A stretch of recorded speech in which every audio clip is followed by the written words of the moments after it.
പുതിയ ഫ്ലഡ് ലൈറ്റുകൾക്ക് കീഴിൽ മിന്നിത്തിളങ്ങി Karyavattom sports hub. KCL രണ്ടാം സീസണിന് മുന്നോടിയായി 18 കോടി രൂപ മുതൽ മുടക്കിയാണ് പുതിയ LED ലൈറ്റുകൾ സ്ഥാപിച്ചത്. ഫ്ലഡ് ലൈറ്റുകളുടെ ഉദ്ഘാടനത്തോടനുബന്ധിച്ച് ലേസർ സ്മോക്ക് ഷോയും സ്റ്റേഡിയത്തിൽ സംഘടിപ്പിച്ചു.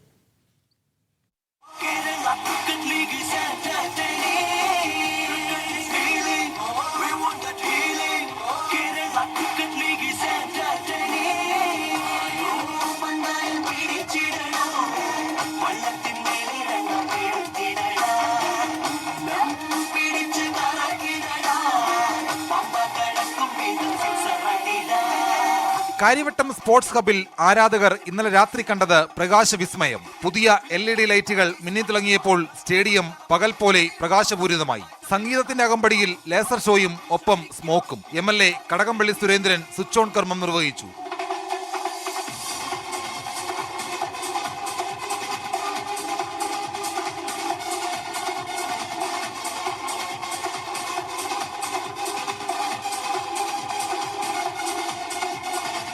നാല് ടവറുകളിലായി 392 LED ലൈറ്റുകൾ ഒരുമിച്ച് കത്തി. അന്താരാഷ്ട്ര നിലവാരത്തിലുള്ള സൗകര്യങ്ങൾ സ്റ്റേഡിയത്തിൽ ഒരുക്കിയിട്ടുണ്ട്. 18 കോടിയോളം രൂപ മുതൽ മുടക്കിലാണ് പദ്ധതി യാഥാർത്ഥ്യമാക്കിയത്.